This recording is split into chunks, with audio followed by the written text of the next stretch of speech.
What's up? This is Vanessa with Double XL and Moments of Clarity podcast. Today, no Shaheem, but we do have Rahman, and he is with us, and Run the Jewels. That is our special guest for today. So here we are. And you guys were talking about some plaques in the background and JayZ and Blueprint and all that, and I interrupted. Want to pick up rap nerd fan stuff or no? Yeah, it's straight. I just compliment Robin. Let me see what you got. Yeah, Let me see what you got here. Hold up though. I got something. Y'all keep talking. Yeah, I was just telling Mike. You know, we took this. We recreated when we was at MTV. We did My Block Atlanta, and we recreated the old Harlem photo and got all like the Harlem guys together. And Mike is front and center in that picture. It's like a young JayZ, a young T.I., etc. You know, just goes back just to show it like my man stamping the game. You know, like he you know, he's always been around doing this thing, and I think that what you guys is doing is great. I interviewed you guys at the ESPN X Games. What's Mike holding up over there? Hold on, I gotta get this. Yeah, so there it is. Yeah, man. Look at the plaque. Look at the plaque. Our first gold record. Congratulations, that's amazing. Look at that. Thank you. Look at that. And why is that not on the wall?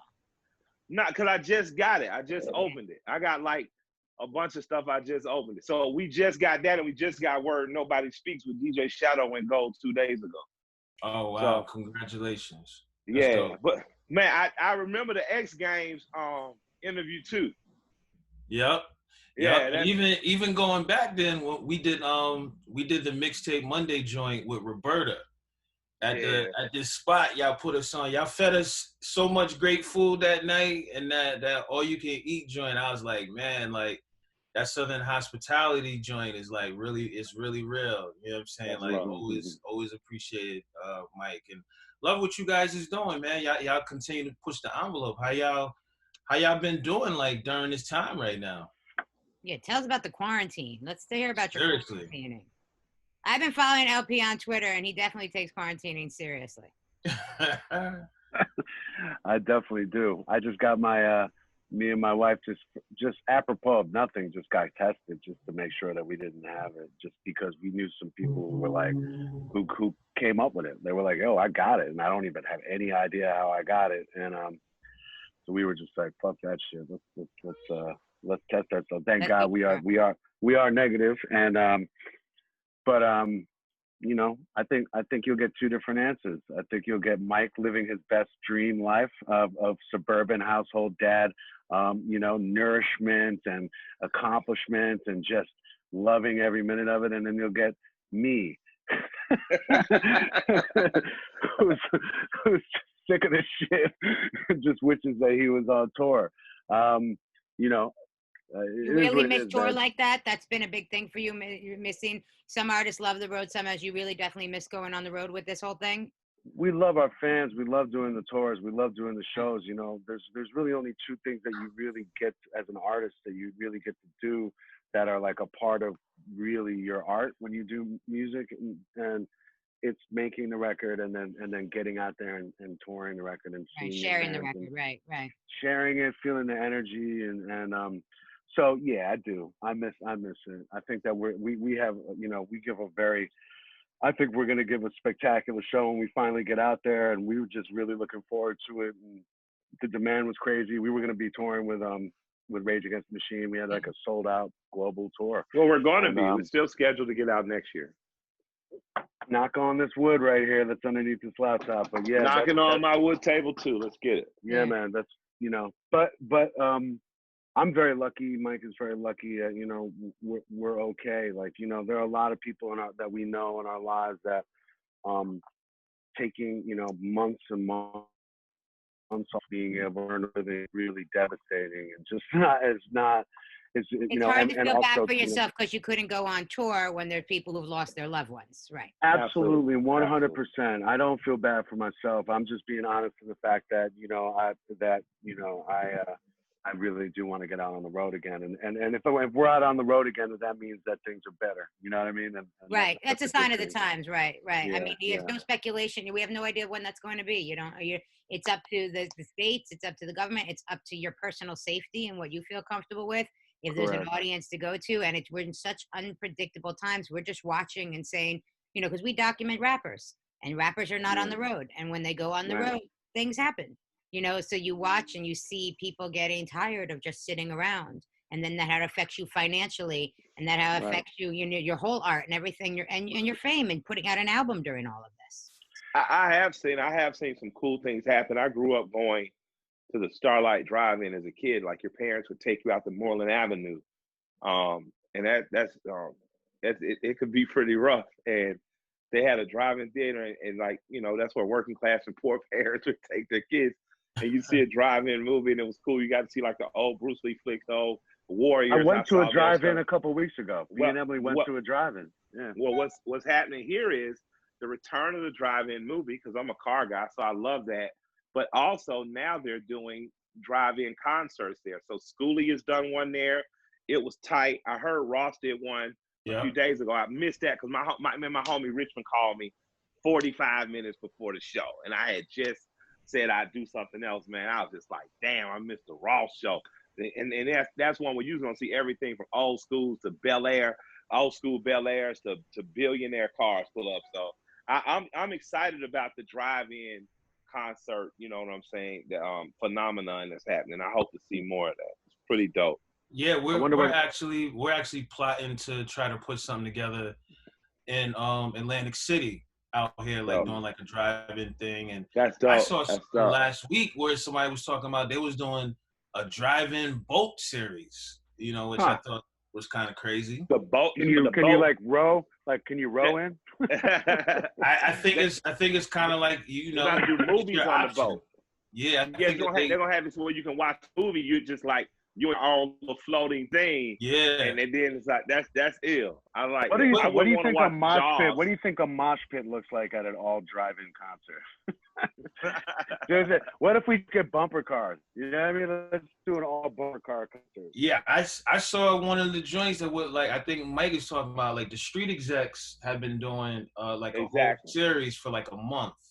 And I know it was like the week they did like the 20-year anniversary of Travis Porter, which was crazy. Travis Porter had been popping for 20 years now. And they was on the hoods of the car and the trunks of the car. It was crazy. It was turned all the way up. I was like, damn, this shit, that looked like the next wave. Like, have y'all thought about that? Like, what y'all, gonna engage in on the performing front? We're talking about our people are trying to cook something up. I mean, obviously, like Mike said, we do actually have a tour scheduled for next summer. It was actually postponed. We didn't. It wasn't canceled. Rage Against the Machine was like, no, we're going to reschedule it. We're going to do it next year. I think that's given, obviously, everything we talked about, hoping that everything is in place to do that. But I think our team is trying to figure out something cool. I think we're going to probably, if we can't get out to do a real show, we're probably going to just film a show of us, performing. We're going to do something, because I don't say let's just keep the secrets. We don't know. Well, yeah, we don't know yet. Yeah. We're just trying to figure it out. Honestly, I think every artist is kind of trying to figure it out now to some degree. Have you been hesitant to do live Zooming performances or things like that? Like, we haven't seen too much from the hip hop space, and the feedback that we've heard, people don't want to do that. No, I don't like, I'm not a fan of that one yet. Just to be frank with me, I'm not a fan of that one. Yeah, I haven't seen it pulled off in a way that I thought was really ill, and I haven't seen it pulled off in a way where I like the versus battle. Like, I've been into that shit. Right. You know what I'm saying? Because that's two homies kind of talking shit, goofing off, performing as though it's very intimate. It's like watching Marvin Gaye sing when he's laying around, singing one of the illest shits ever, but he's just practicing with his band. Like, that's and they've been fans of each other on either side. They've liked each other's music genuinely. That's been the cool part to me. I've enjoyed those. Those bring back the DJ involved element. I've liked that, but I haven't liked the I'm going to perform in an empty room or even filled with shit. I haven't. That hasn't caught me yet. We'll see though. Yeah. It just takes the right amount of suspend disbelief that I'm in my living room with my polo boxers on. I'm actually at a show. Maybe if they send 4 strippers with every show, that would definitely make You've me. seen more strippers outside during quarantine, right? I don't know if you saw what's going on in the Bronx. We had some of that. So I don't want to do the drive-through. it's shit, wide open right now for JayZ, you know? The drive-through lap dancer. And I'm leaning on Atlanta to be the leader just because, you know. Yo, I'm gonna say, man, yo, the fans only club's been way lit. Like shouts out to the girls. I'm gonna hold on a little while longer though. I got a question I want to ask. Like the thought for y'all to put this album out like during this time, like for me at least, you know, we've been locked down like for a while, and you know, there's certain elements like being a music lover and, you know, a connoisseur of like entertainment, whatever, like all these things has been like inspirational. Have you guys been like, yeah, let's put this, it's even more important to put this music out now during this time? Or you just kept the schedule? The universe willed this. This wasn't our doing. If it had been our doing, the record would have been out in April and we would have been performing at Coachella, the first rap group to do 3 performances at Coachella. But the universe said, I'm gonna, you know, put a pause on that plan, and the record happened to have dropped at the time that people wanted and needed the energy most. And this is probably after 60 days or really half a year of our fans like, give us the fucking album. It just got to the point. I was gonna say like, 60 days is no. Well, 60 was from, you know, you feel like from right before the album to right when we dropped it. But yeah, people were like, we want the fucking album, and who are we to keep denying the people when it's done? So you know, we got the chance. I mean, they stepped to us and asked us if we wanted to drop a couple days early because it had already been, like you said, it had already been pushed back. We did the record in 2019. So, you know, the second they came to me and Mike, like, hey, we could drop it a few days early, and everything that was going on around us, we were like, drop that shit, just drop it. Because we just figured, man, fuck it. Let's give everybody something funky and something wild to listen to. Yeah, that's what we do, man. That's the only thing in that situation that we can really share. And we knew that we had an album that would make people smile, but also that would talk to some of the stuff that people were concerned about and feeling it. But it was a coincidence. I mean, obviously it wasn't. I'll tell you what wasn't a coincidence. They did ask me and Mike if we wanted to push the record back to next year. They asked us like, yo, do you want to just drop, you know, let everything clear out and drop it next year? Because there's lots of lives wrapped up in these projects, you know. There's whole crews of people that go on tour. There's whole teams of people that work every day to help, you know, make these things come alive. It's their living, it's the whole thing. So there's a fear that you drop something during a time when it can't really be consumed. This is our life. This is our business.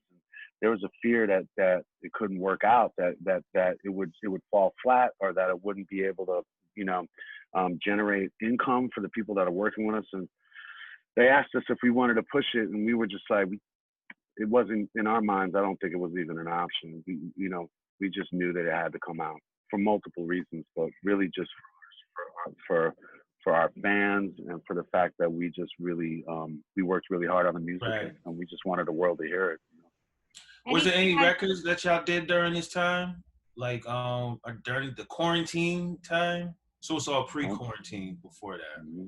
Yep. Okay. I'm sorry, V. Go ahead. No, anything that I do now feels like it has a Corona stain on it, and that may not be negative, you know, but like a timestamp. You know, will you look at this project like that and everything that went with it?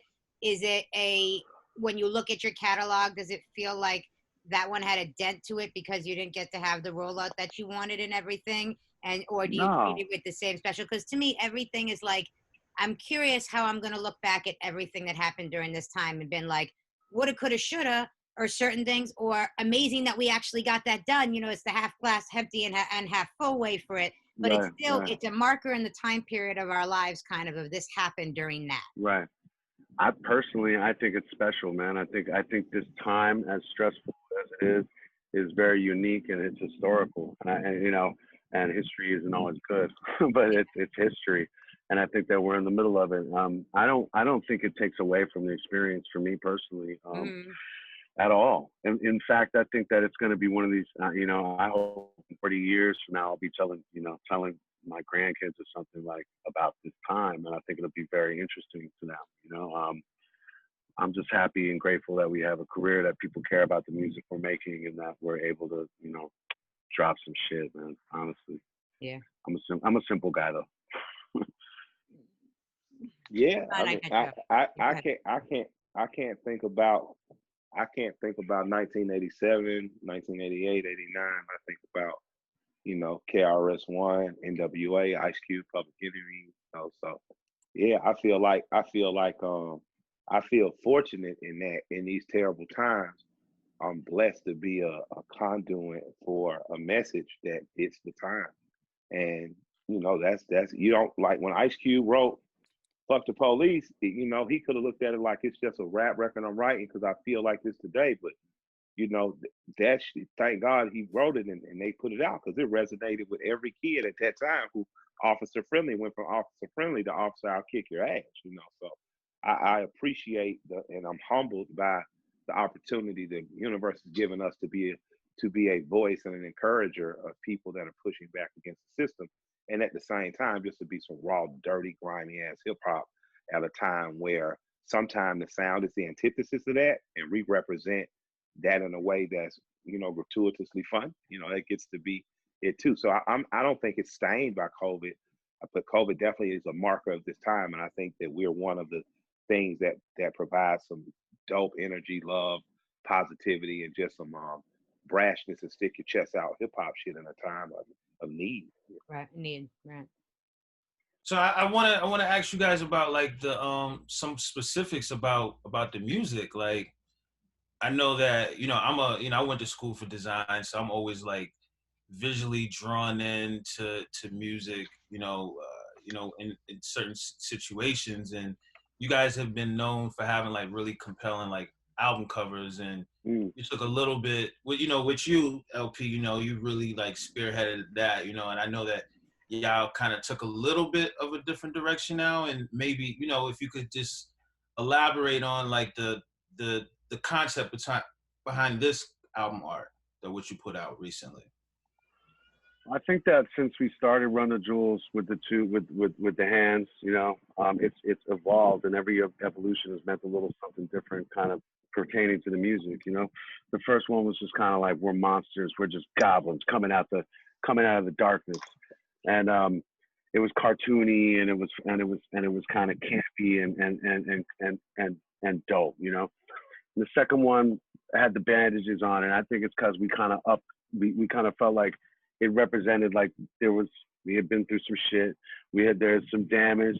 There was a little bit more pain there, which I think that me and Mike purposely put into the second album. We took a step from where we originally were, and we're like, let's put a little bit more of our hearts and souls into some of these records because we're still doing Run the Jewels, and we got to get that out. The third one was sort of the idea that me and Mike had talked about the idea that the chain was no longer necessary, because as we were going through being in Run the Jewels and seeing kids and parents and grandparents and moms and lawyers and people climbing mountaintops and people winning, championship, karate fucking, tournaments, and they were throwing this back up to us, and we started to realize like it meant something more than what we originally thought it meant. We thought it meant like we're taking your shit. And what it turned into, I think, in our minds is we're taking our shit. We're taking our lives. We're taking our power. This is an affirmation now of pride, of resilience, And so we decided that we would get rid of that, and we would just make the actual hands like these, because they were being reflected back to us like this. People didn't have chains, so they were going like this to us.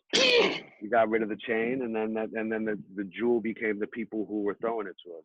Yeah. And I think for the fourth one, it's a combination of influence from Killer Mike's interest in car culture and his influence on Run the Jewels by bringing in like the design and shape of the Grand National, the Buick Grand National, which kind of became like this picture Run the Jewels car in a lot of ways. Taking influence from that, and also sort of taking away, even going further away from being like a cartoony logo, we kind of wanted it to be more of a distraction, like it's a symbol, like it's something that could be that you could almost like find buried in the earth in 1,000 years or something. I think it's just expanded and just kind of created. It just went away from being a logo and more towards being something that people could really take as a symbol.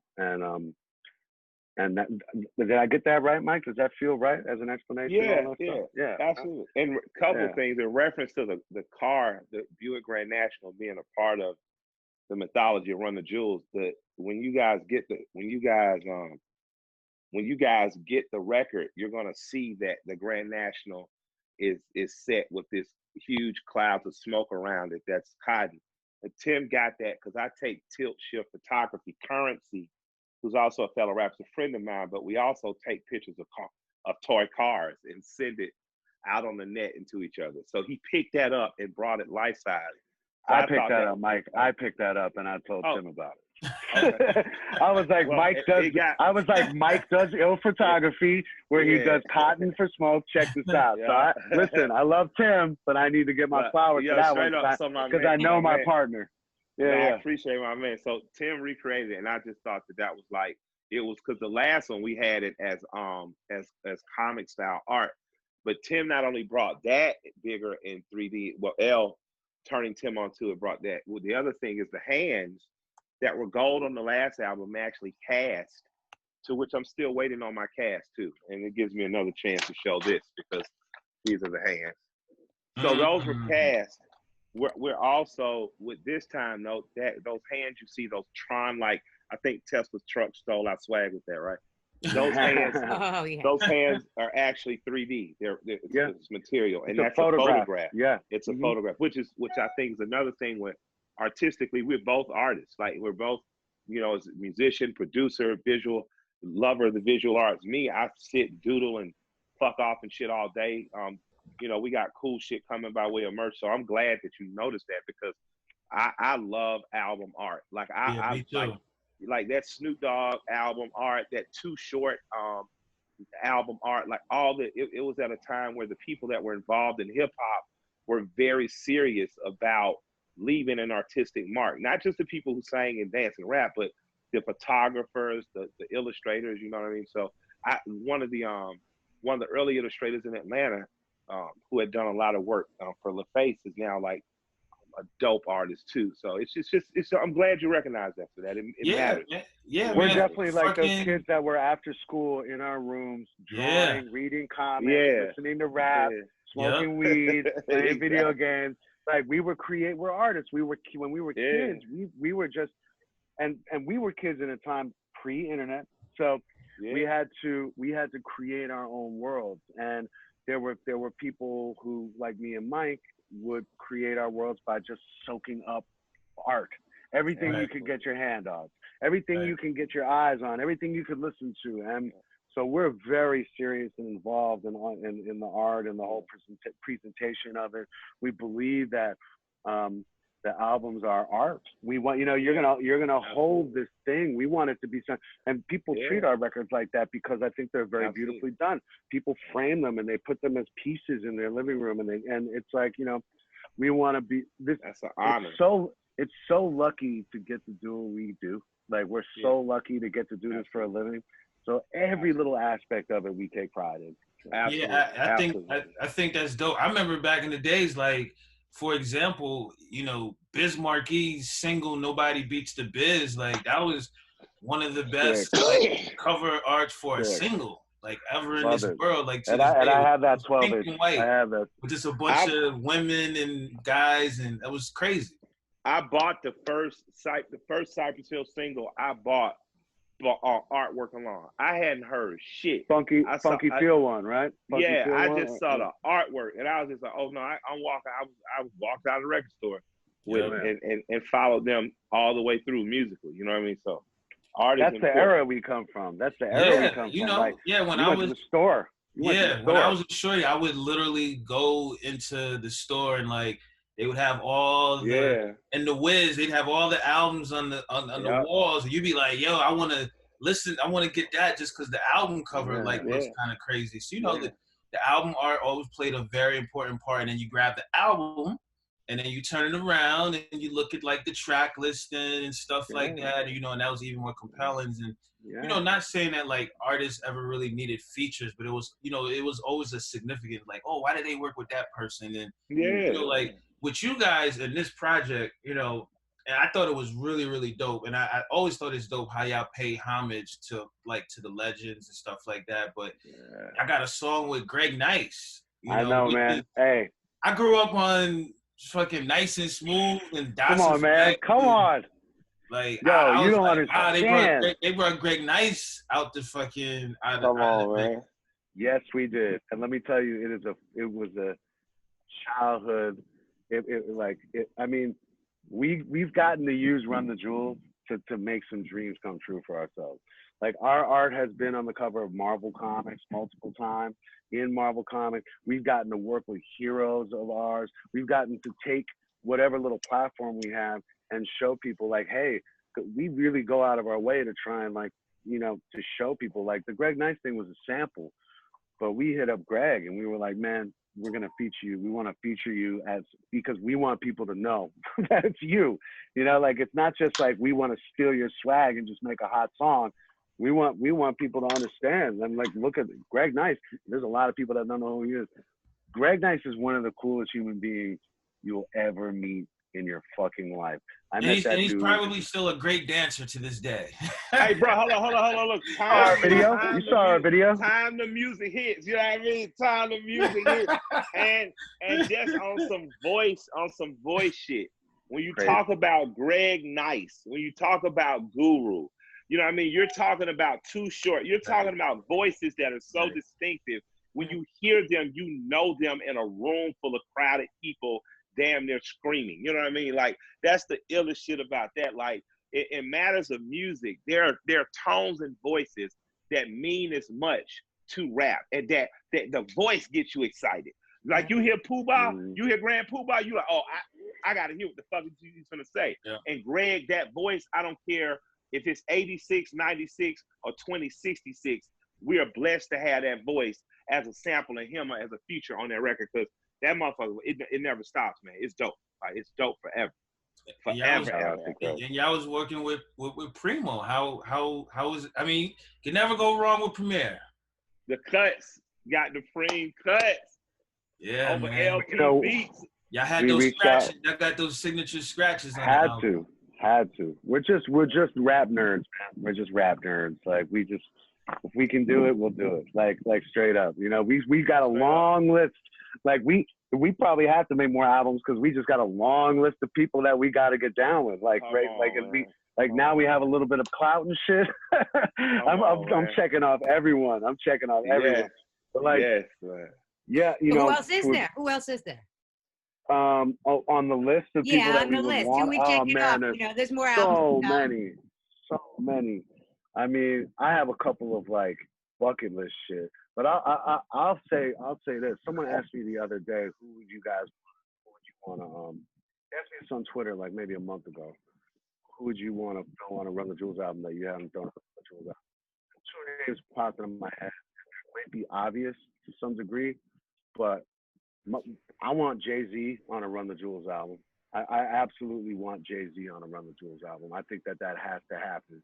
And I want to work with and this is not like bucket list, like just from childhood. This is like just kind of what I think about sometimes.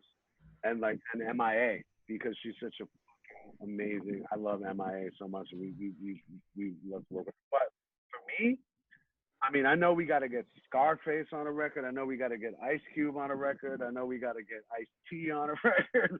There's like, the whole point with us is basically, we're not out there forcing it. The collaborations that we do are all about the song. You know, if we hear someone and someone's in our world and if we can hear something on it, we bring them in. We're not trying to just chase down names. It's really just about the music for us, you know. And we've been really lucky. Everybody's been really cool and working with us and shit. And shout out to 2 Chainz. That was a bucket list thing for me. I'm a big 2 Chainz fan. Yeah, and I think that, you know, again, that goes back to the significance with you guys, where, you know, you mentioned JayZ, for example. Like, I think Jay is he's clearly at a point in his career, he's very selective on the people he works with. I could see him doing like a record with Run the Jewels. Like, I remember being at a concert for fucking Grizzly Bear and turn around and he was there in the audience. You know what I'm saying? Like, he's a music fan. And he likes Run the Jewels. He fucks with Run the Jewels. Yeah. Him and Mike are friends. He's a good dude. right, listen, this is a story that nobody knows. But right when we were leaving to go on tour for Run the Jewels 3, the day before we were leaving to go on tour to go to rehearsal, we were flying down to Nashville to rehearse because we usually rehearse in Nashville for like 2 weeks. And then we take the bus out and we hit the road. The day before I was scheduled to fly to New York to go to Nashville, Guru called me, who's Jay's engineer, and was like, Jay's asking for you. He wants to come in and work on this album with him. And I was like, yo, this is a call I've been waiting for many, many, many years. And I can't do it. I gotta go. I'm on the road. I'm literally on the road. So, but we know, but Jay fucks with, you know, individually he fucks with both of us. I mean, I'm assuming that he probably fucks with Run the Jewels too on that level. So, but it's just fantasy shit. We're just fans of rap, you know. So. And speaking of like just rare collaborations, like Zach De La Rocha, like Rage Against the Machine, and you know that was part of the reason why I asked about if y'all did any records like during quarantine, because it's like, you know, what Rage Against the Machine represents, you know, and how they could really speak to the times and all this stuff that was going on now. Like, y'all really had the foresight to have that collaboration. He's a friend of ours, man. You know, he's one of the rawest rappers on earth. Yeah. Zach re-rapping his ass off. Like, yeah. That's the beauty. The beauty of being a Run the Jewels is we're just fans. Right. Like that. Like we're forever 15-year-olds locked in a room who have the walls that look like yours. You know what I'm saying? And we're just fucking fans. And I think as long as we stay in that place of gratitude, cool shit keeps happening. And that's really what this shit is about. We're just on a mission to make cool shit and make shit in the spirit of what has inspired us. I was fortunate enough to grow up with my grandparents. So they played a lot of blues music. So I understood rock earlier than some of my contemporaries because it didn't sound like, but it felt like what my grandparents listened to. So when I heard the Stones or Zeppelin, you know, even moving on into Sabbath, I didn't take much for me to get it. And I think that at some level, Run the Jewels is like, we're that. Like the only other group that's kind of been afforded this luxury, or two groups to me that have been afforded this luxury, have been the Beastie Boys and Outkast, in that they were able to simply be. They didn't have to be labeled or constrained. So the collaborations that came out of that, the musical layering, the pivots from album to album in terms of sound, has been something we've been, you know, very grateful to do. But I think everything that comes out of this in terms of no matter who we collab with or where we get accepted at, it comes from a real organic place of just like, man, I fuck with that. Like Zach jumped on the shit 3 times now just because he fucked with it. Big Boy gave us our first huge feature. This Big Boy from Outkast, he jumped on Banana Clipper just because he was like, oh, I'm getting on one. Like that's, and was pissed he didn't get to make another album yet. Like he's like, what the fuck, y'all hating on me or what? So that's honestly a pleasurable place to be, you know, musically. So I appreciate it.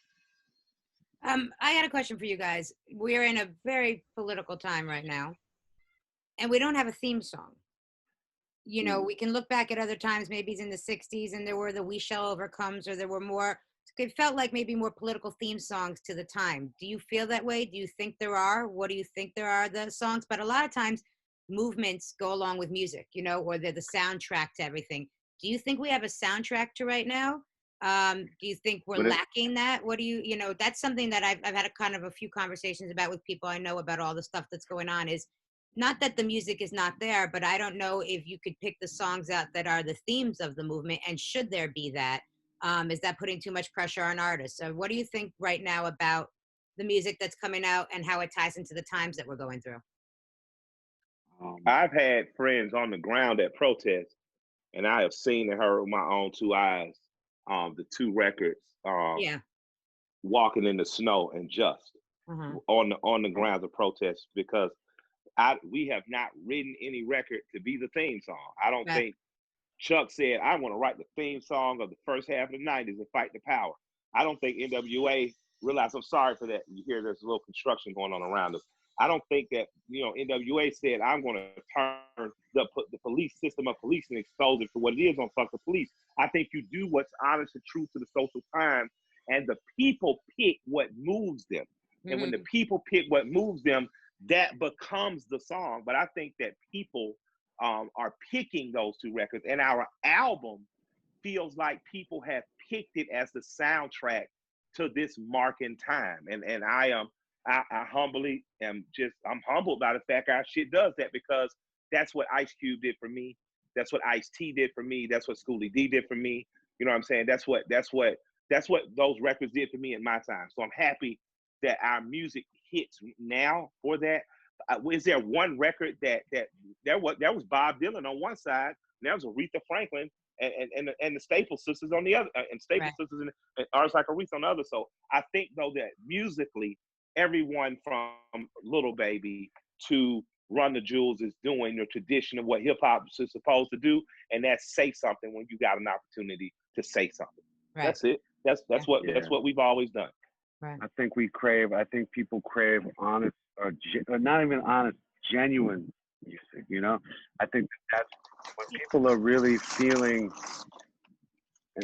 just feeling in general. You know, I think that the type of artist that comes out and says something that's genuine, whether it be specifically political or whether it be about the heart or the human condition or whatever it may be, I think that those things touch us more. I think we're on that frequency more, and I think it's really exciting to because I think everybody's moved right now to, if not be political, at the very least be engaged in their own hearts. You know what I mean?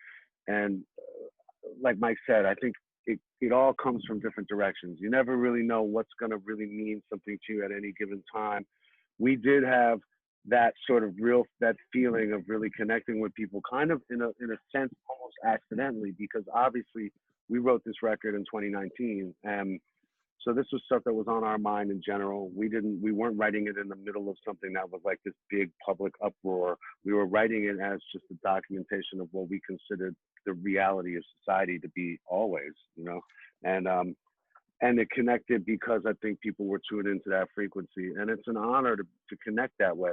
And also, I say to people all the time in interviews, I say it's an honor, and at the same time, you have to recognize that it's sad that, you know, that some, for instance, Mike writing a line about where he's referencing the death of Eric Garner feels like he's writing a line where it's referencing the death of yet another Black man in America in 2020. You know, there's a tragedy to it as well, and you know. But if we can, I'm honored that people have connected at least to some degree with our record in that regard. But I know that there's other voices out there, and I know that people are open to that and want that. You know, and to take it a step further from what Vanessa was saying, you know, when you speak about voices, you know, you guys have a huge voice, you have a huge audience, you know, and there's been a lot of conversation, you know, for some time now. Now it's even more importantly now, where they've been talking about there's no leaders, you know, there's no leaders, and this national cause has been going on. And I'm like, the artists are the leaders. You know, the things that which you guys have in common with, similar to like civil rights leaders, y'all both had your voice, you had a mic. You know, you expressed your vision and impacted an audience, and there's no difference. Like, you guys are the new leaders.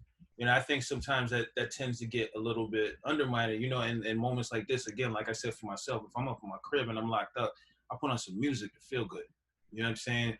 I have a family, it helps me inspire to take care of my family, etc. You know, things like that. And you know, do you guys like feel like that sense of responsibility, you know, as far as like you guys being like the voice, and even more so now when, you know, this younger audience, they don't watch CNN and they don't watch NBC, etc. They be on social media, you know, and they talk about music, they talk about artists, Right. you know, such as you guys, you know what I'm saying, to give them the inspiration, to give them the blueprint, like the guidance, how to go through their every single day life. I think Mike would tell you that there are a lot of leaders out there. I think that I would probably say that for us, it's just as important for us to provide you when you go home with your family. It's just as important for us to provide you with a song that you could smile and nod your head to and laugh and relax and have a good moment because you love hip hop music, as it is for us to say something that we feel is really important, be it whatever, if it has political connotations or whatever. And I don't think that we think of ourselves as leaders, but I do think that we try to be honorable. And I think that we try to somewhat lead by example in the sense that our friendship, even in and of itself, is something that people can look at and say that there's not a lot of explanation for, but it implies something positive, I think. And in that regard, I would take that. I take my friendship with Mike as something that we could hold as a standard and say this is, to some degree, if you look at, maybe that's how we lead. Maybe we lead by saying, look at us, we're not the same. We're not the same. We grew up in different communities, in different places, in different regions, and we're together and we're standing next to each other and we're making you smile, we're making you dance, and we're also talking about solidarity that are important to us. That's my thought on it in terms of us. I don't know how Mike. Well, the one thing I want to ask Mike just gave the thumbs up. I'm not I'll say to Mike, I know he's a huge sports fan too, and I'm sure you are too. Like, Monday, everybody's getting ready for the first action of sports, which is basketball. Turn on TNT. Aside from the past month, me and my wife, we watch CNN like constantly, and you're like a frequent visitor, on CNN. And turn on TNT the other night, and I saw like this really incredible, impactful piece that they have that was a lot centered around you.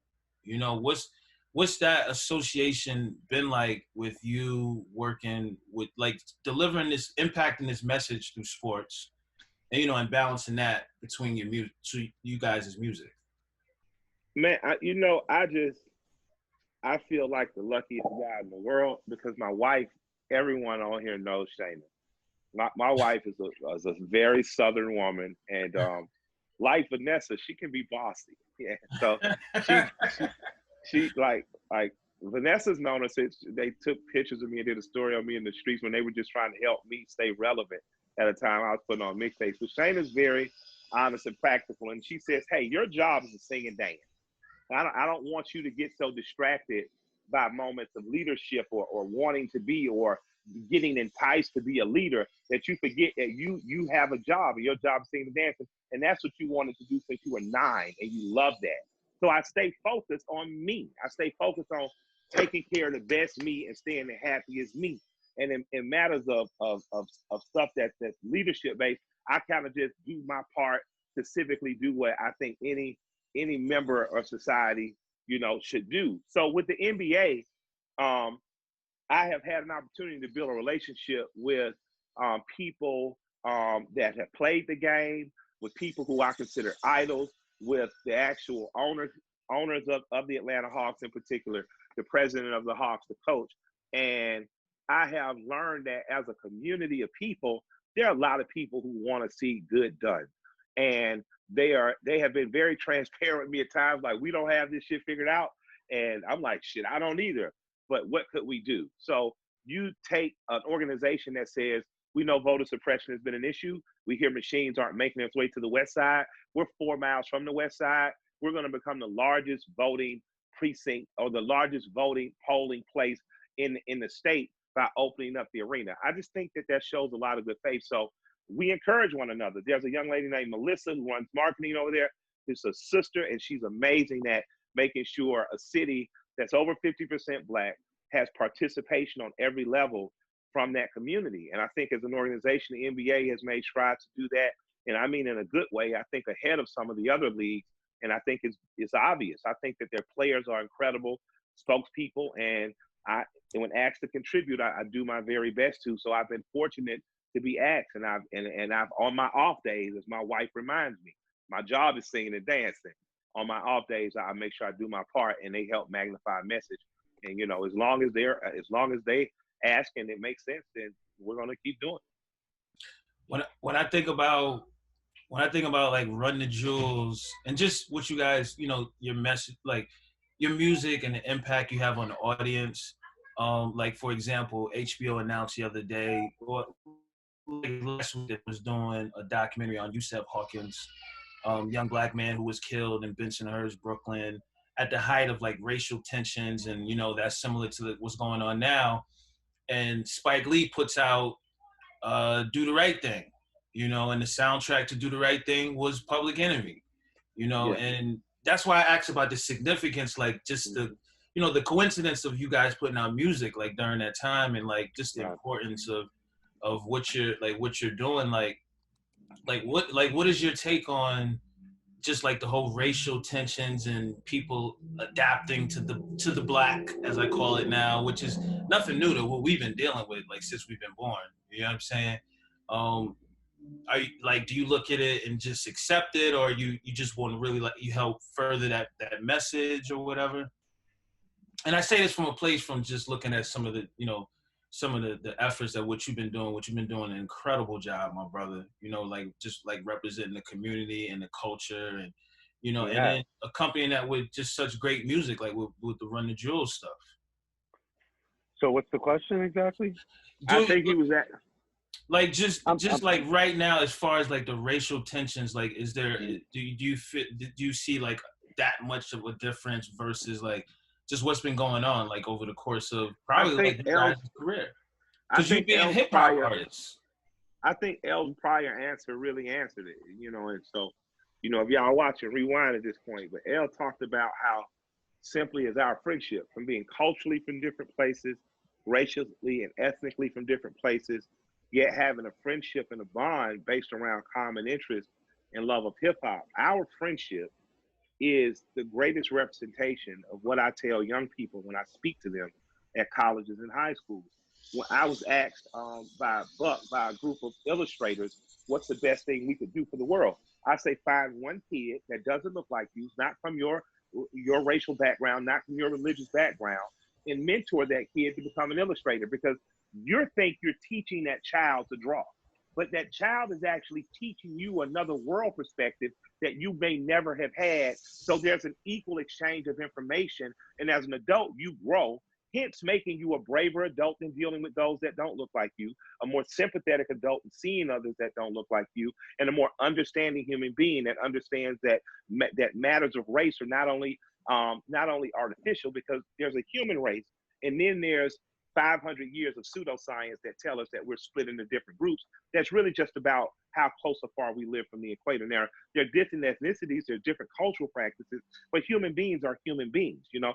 So I think that on a very physical manifestation of me doing my job every day and what I love, this friendship shows the average American the possibility when you start to meet people at character and content and a human being and a soul, and acknowledging you're black and you're white, but not making that the predominant factor for why I choose to network with friend, ally, I love you as a brother.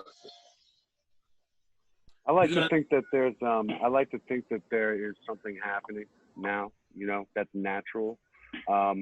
I like to think that the old control systems that are based on division and based on subjugation of other people are just that, old, you know. I think that they are clinging on for dear life and control. I think that, and I also think that there's been such a cognitive dissonance or a separation intentionally with what they sell us culturally when we land on this planet and we wake up in America, right, for instance, and they say, hey, everybody's equal and you all have the right to pursue happiness and everybody has the same rights here, and it takes a while before we start to figure out that they didn't really mean that they didn't really mean you all do. I think that they've been fucking up for a long time. I think that there's a generation now who bought it all, who bought all of the romanticism of all of the things that we're supposed to be, and they're not matching up with the things that they are anymore. And I think that what's happening is that you're seeing an outmoded civilization based on power and control up against the new generation that has finally come to a point, and I don't know if it's going to be now, or if it's going to be in 10 years, or if it's going to be in 20 years, but it has come to the point where it just doesn't match up with what the new human beings want anymore. We don't want your old fucking system anymore. We don't want to be divided. We don't want people to be subjugated anymore. And I don't know how an old antiquated control system can possibly stand up and stay standing in the face of an ocean of change. And that ocean may be just a crack in the dam right now. I don't know, it's hard to tell. But that is what I honestly believe. I honestly believe that the four of us on this call right here, who all come from different backgrounds and all come from different places, I think that even us just being on this call right now is a pretty good example of the fact that we are not them.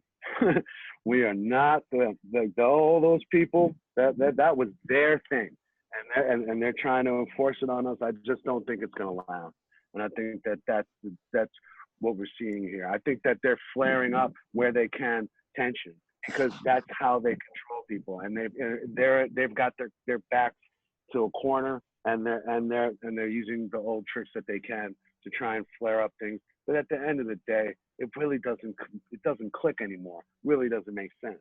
Really doesn't fucking make sense anymore, And it never really did to our generation. I definitely feel like I'm having conversations I've never had before with people, Yeah. Not just with you guys, but in general with friends, with people close to me, with not as many strangers, but I'm definitely having conversations with friends, different races, different places that we just never had before, which is interesting to me. And then people say things like we have to have these conversations. The thing to me is, I don't know if I would have these conversations with people I didn't know.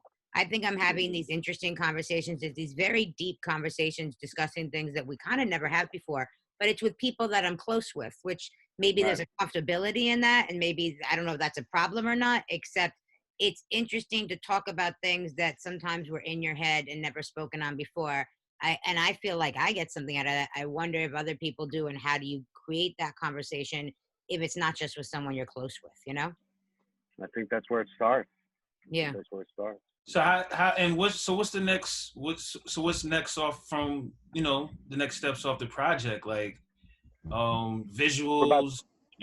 We're about to drop a whole bunch of visuals in the basically late summer and in the fall. We're about to hit cats over the head with a bunch of really dope shit. So, we're excited about that. Obviously, COVID made it a little bit difficult for cats to fly around the country. Right. And I was going to ask you, how's that process been? Like, how y'all going about that? Has it made you just get even more creative? Yeah, we got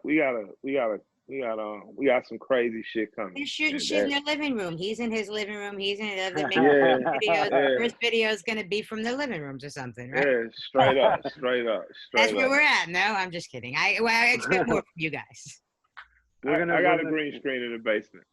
I don't want to hold you guys too much longer. We had you for like an hour. Anything, Rahman, you want to add, or you guys want to add? Nah, man. I just, just again, just want to say thank you for just providing an ode of inspiration. It's much needed, during this time. You guys are dope. The album is is really incredible. You could tell that you guys put a lot of work into it, and whatever it is that what we can do to support. Obviously we're here, man, and obviously LP got a big, I'm a big fan because like I said, I'm a designer as well. I went to school for design, and Mike, man, what you've been doing on the front lines, you guys are the leaders. Y'all the new wave of the leaders for the generation. So much support. Just keep going. I would say we're just examples. So because we're gonna fuck some shit up. And by example, just say sorry and forgive him. But arrest the murderers of Breonna Taylor. Love and respect. Thank you, guys. Thank you so much. Definitely. All right. Have a great one. You too.